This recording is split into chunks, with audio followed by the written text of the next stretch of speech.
Most people think that nonprofit funding decisions come down to one thing, the mission. And the mission matters, but it's not what decides most yeses and nos. Funders are quietly asking a different set of questions. Questions about trust, about clarity, about whether the organization can actually move the work and carry the work forward. So today I want to talk about some funding truths around what nonprofit funders are actually looking for when reviewing grant applications. So first, let me set the stage. I have 10 plus years of experience in managing grants for governments and nonprofit funders. I've been on the funder side of these organizations as well as even the grant writing side of it. So I have perspective from both places. So let's get on into it. Truth one, mission clarity. Before anything else, funders are silently asking themselves, do I understand what the organization actually does and quickly? If they can't answer that in the first minute, like what the problem is, who is being served, what the organization actually does day to day, their attention just drops, especially when there's a bunch of applications for them to review. Not because they're bad people, but because they're overloaded, they're overwhelmed with, again, the amount of funding that nonprofits are requesting and the amount of applications they're probably reviewing in one sitting is overwhelming. So clarity is really the first filter. And I'll give you a pro tip on this. If you're starting off your grant application with something to the effect of XYZ organization has been around since 1992, you could cut out right there how long you've been in working, how long you've been operating, because no one cares. They can find that on your website. So you're wasting great space to just get to the nitty gritty of we're XYZ company, we're solving world hunger, we are doing this by doing these three things. Cut out all the fluff because again, just reading through all these applications, trying to cut through the fluff and get to the meat and potatoes of your application. If you can make it as easy as possible for the funder to really understand what you're doing, that will put you in like leaps and bounds in front of other applicants. Truth two, mission fit. And what I mean by this is a lot of nonprofits assume that funders are rating or like ranking them as if they're like in a talent show, and they're not.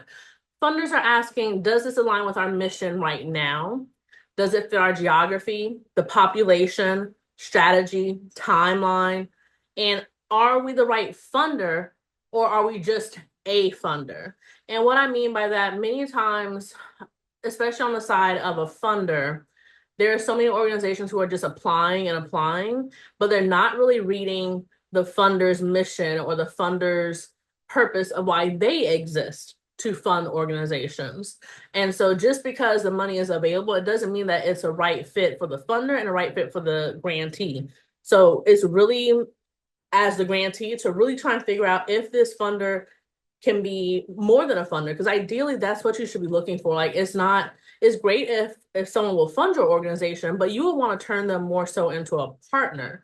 You want them to be almost like a stakeholder in your organization. You want to bring them in not just at the funder level, but even being thought leaders or even partners in solving the issue. So I think it's really important to again find the right funder for your nonprofit. A strong nonprofit can still be a no simply because the funder is not in that space. It's just a wrong match. This is why the great application but not aligned, you get that response a lot. And again, it's nothing on the nonprofit, it's just there isn't a good fit for the funder and the grantee. So definitely save yourself time and just make sure there is a fit there first. Truth three, funders are looking for credibility, not hype. So what if you're a big nonprofit? Are you doing work that matters? Are you doing work that's making an impact in people's lives? Funders, they don't expect perfection, but they do expect realism from you. They're listening for, do you understand the scale of the problem? Are your outcomes proportional to your budget and your capacity? If you're getting millions and millions of dollars from a funder and you're only depending on the program, like if you're affecting only 100 people, it makes me question, okay, what are you doing without further information? Because again, there are some problems in the world where they're deep confounding issues, that require deep, complex solutions. So totally understand that. But another question they're asking as well is, are you honest about your challenges? Any nonprofit that comes to me and say, oh, we're an excellent nonprofit, we don't have any issues. Our issue is that maybe we take on more than what we can chew. And it's like, surely in any great organization, whether you're a for-profit, nonprofit, anything in between, there's certainly something within your organization that really just confounds you, or something that you're not a perfect organization. There's things that are wrong. So being real and being honest about what those are, it makes you human, and it also allows the funder to see the organization as it truly is. Overpromising is one of the fastest ways to lose trust. So again, if you have some kind of systemic issue in your organization, be honest about it and then talk about how you're trying to fix it. A funder would rather hear, here's what we can realistically do with your resources, versus this grant is going to change everything. Because when it comes down to the reporting aspect of it, if your grant really doesn't change everything, the funder's gonna be like, well, okay, so you could have told us that at the outset and we could have managed our expectations reasonably, but that wasn't done. And so the trust is broken at that point. So truth 4, capacity matters. Even small grants raise questions like, can this organization manage money responsibly? Do they have basic systems in place? Is leadership stretched so thin that the grant becomes a burden? Funders are quietly risk managing. They are stewards of someone else's money, donors, boards, institutions, whatever. So they're not just funding your impact, they're funding the ability to handle impact.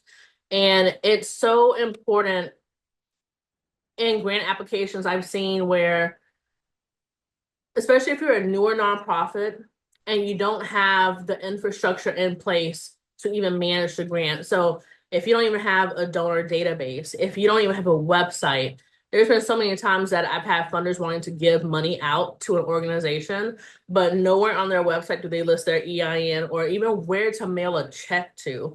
And then I email the nonprofit with the email that's on their website, and it bounces back because the email is incorrect. So that has happened more than enough times where I have to bring this up in a video.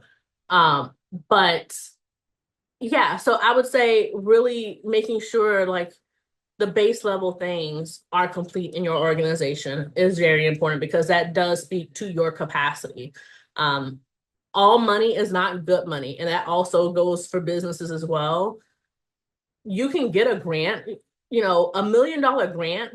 You think that would be life changing and life saving, but that can be certain death for a nonprofit if they're not able to actually carry out the grant requirements. So I would say, again, not all money is good money. And if you're writing these large grants, you certainly better be sure that you can handle this if you get those dollars. Because again, funders are trying to risk manage. They're going to be asking you questions, especially if there's larger dollars involved. Typically, if it's smaller dollars, it's not. I mean, there's still risk associated. $1,000 is $1,000, but they probably won't scrutinize to the degree of someone awarding millions of dollars or even a few hundreds of thousands of dollars to an organization. All right, so moving on to truth 5. Learning is a green flag. And here's what I mean by that. Funders lean in when they hear, here's what didn't work with our organization's last grant, or here's what we adjusted. Here's what we learned based on carrying out our programs, or this is how we administered a previous grant. They lean out again when everything seems flawless. Life happens, people are imperfect.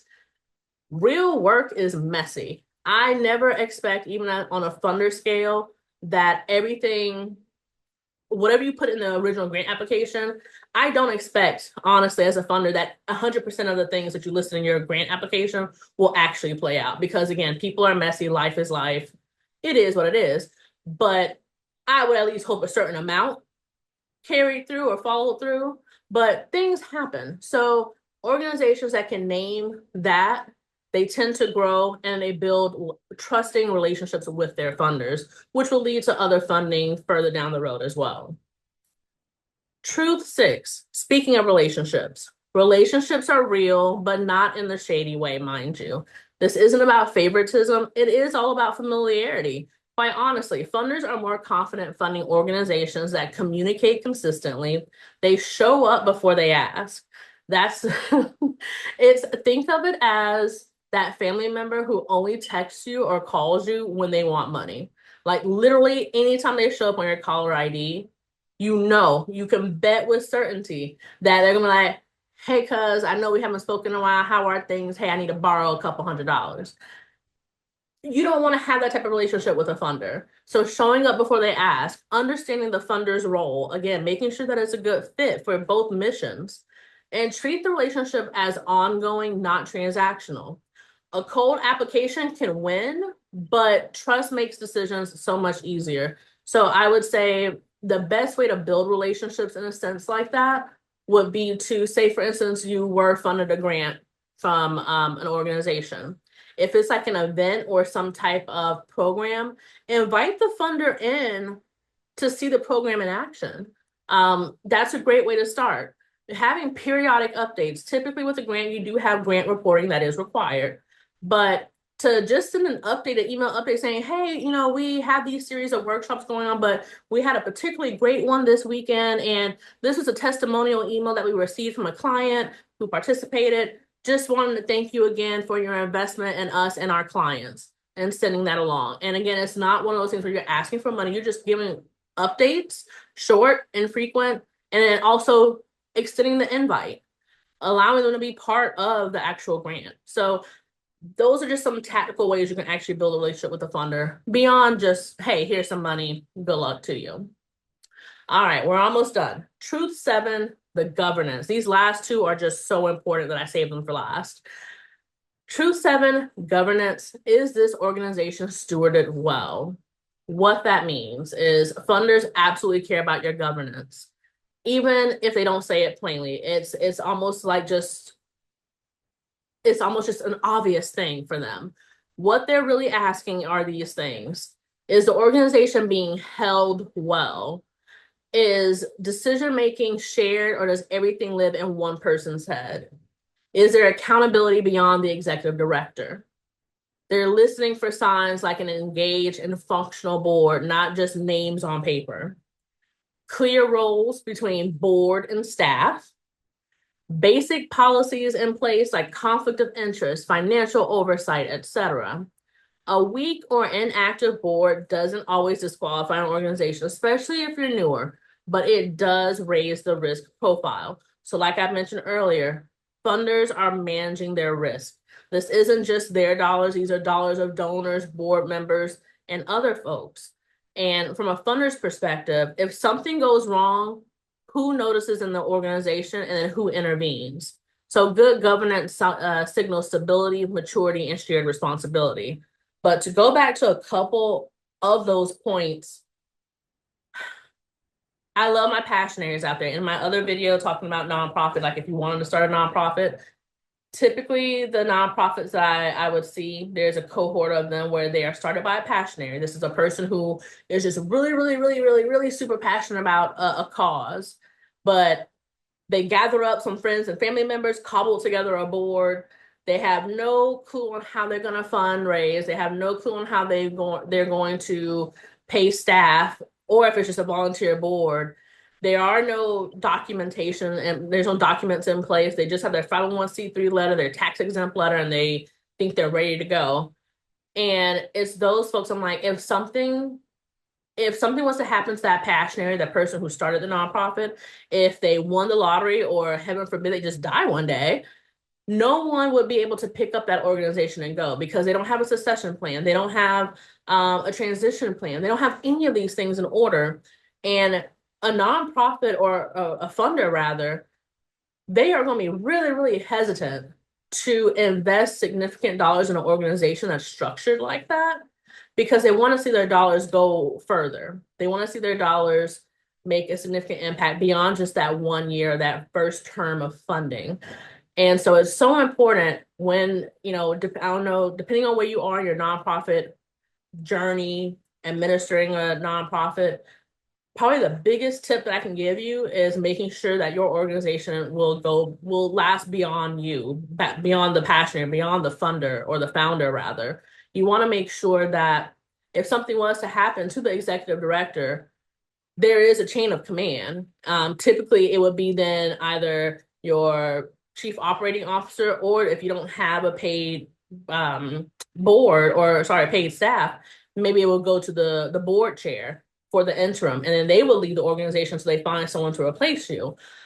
But governance is just such a strong piece, and also making sure that you do have explicit roles for the staff of the nonprofit and the board members, because I've also seen it where it's so intermingled you can't tell who's staff and who's the board.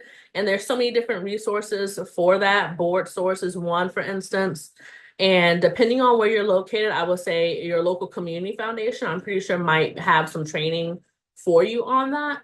But Board Source is a great resource for you to utilize if you find yourself in that type of position.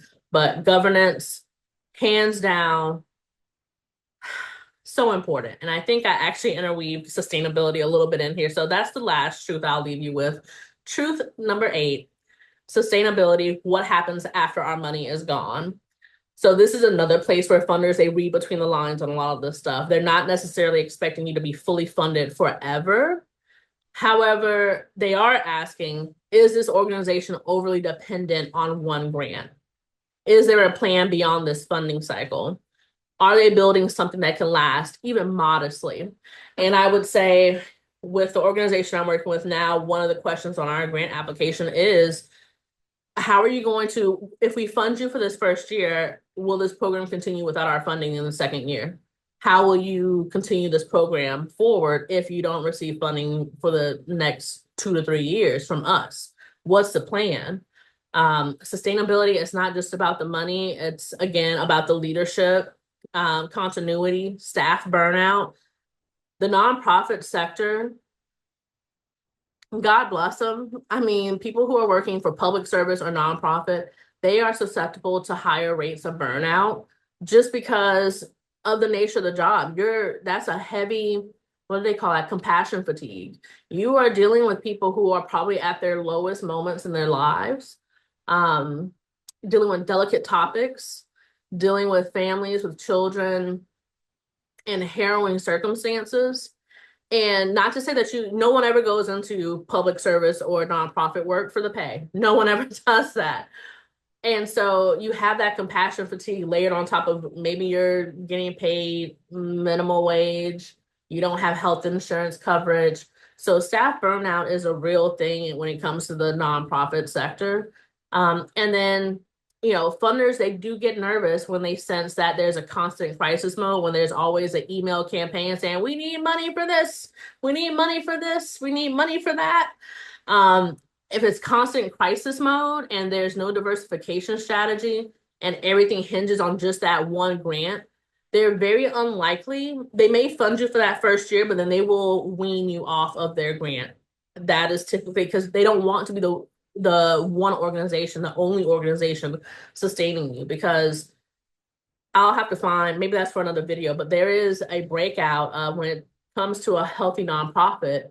I believe like foundation grants are like 13% of a nonprofit's budget. I'll have to go back and look that up and find, and I'll do a video that kind of talks on funding for nonprofits. But it's so important that you diversify, just like even in your household, like when you're thinking about investing, diversifying your portfolio. So then that way, if something goes down one day, you're not in the trenches. And same thing goes for nonprofit funding. If you don't get one grant, it's not terrible because you have other ways that you are raising money as well. Funders are more comfortable funding organizations that can say, this grant supports a piece of our work, not the entirety of our survival. So keep that in mind. Just to go back to governance and sustainability a little bit, these two are just so linked in a funder's mind because strong governance makes sustainability more believable. Because you can always write a sustainability plan on paper and it means absolutely nothing. I've seen those happen before. You can go on ChatGPT, write one up, and it's done. But weak governance makes sustainability feel like wishful thinking. Like when I'll read some of these things, I'm like, it's just two of you, you're a couple running this nonprofit. If something happens to one of you, I don't think the other person's going to be in the right mind to take on this endeavor. But okay, um, a board that understands its role, that helps with the strategy, supports fundraising, plans for leadership transitions. That's a long-term signal that funders are looking for to make sure that it truly is a healthy nonprofit. When funders look at governance and sustainability, the unspoken question is, are we helping to build something durable or are we just patching holes? Because if the ship is going to sink, sometimes a ship, if it's been through many a storm, it might be time to let her go. However, if it's a ship that's been taken care of and well maintained and it just has one little hole that just needs a little patch to it, that's different. Um, Again, it doesn't mean that small organizations can't be funded. It just means funders at least want them to see that they are aware that they're going into this with eyes wide open. They understand what their hurdles are and they understand their strengths, weaknesses, their opportunities, and threats. Even a simple acknowledgement of here's where we're strong, here's what we're still building, here's what we're working towards, that goes a long way. So to wrap us up here, big picture, when you zoom out, funders are weighing these things: clarity and alignment, credibility and capacity, leadership and learning, governance and sustainability. Those are the signals of trustworthiness. If you take one thing away from this, let it be this. Funders are not looking for the perfect nonprofits. There is no such thing. They're looking for organizations that they can trust. Trust that you understand your work. Trust that you know your limits. Trust that you're stewarding resources with care. Trust that when things don't go as planned, you'll learn, adjust, and more importantly, communicate that information. Funding decisions aren't about proving your worth. They're about finding the right partnerships at the right time. And when you lead with clarity, honesty, and intention, the right yeses do tend to find you. So that is all I have for you today. Let me know your thoughts in the comments. If you're new here, welcome. If not, welcome back. My name is Moni, and I'm creating videos for those looking to redesign a life that just fits their aspirations. Topics range from entrepreneurship, nonprofit management, working the 9-to-5 grind, travel, dating, and all the messy parts in between as well. I'm developed playlists now. So if there's a particular topic that you're interested in, check it out on my channel page and I'll just keep adding to the playlist as I create videos. Other than that, if you enjoy this type of content, please like, share, subscribe, share it with your nonprofit peeps, anyone who you think will benefit from this message. I make videos every day, so I will talk to you tomorrow. Bye.